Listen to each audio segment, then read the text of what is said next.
Si Rita Daniela ay nagsampa ng kasong act of lasciviousness laban kay Archie Alemania matapos umano siyang bastyusan sa isang party na idinaos sa bahay ni Bea Alonzo. Sa nasabing party, ayon kay Rita, nagkaroon ng insidente kung saan siya ay hindi ginawan ng respeto ni Archie.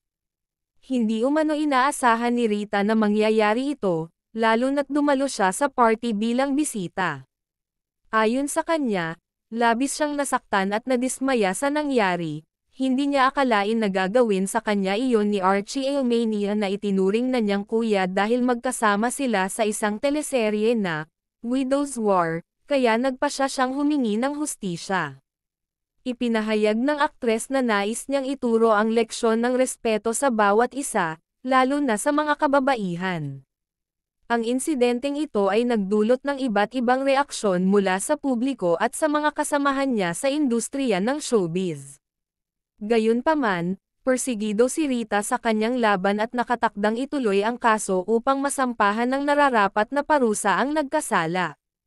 Kasama ang kanyang kuya at kanyang abogado nagtungo ang singer-actress sa prosecutor's office ng Bacoor, Cavite upang magsampa ng kaso.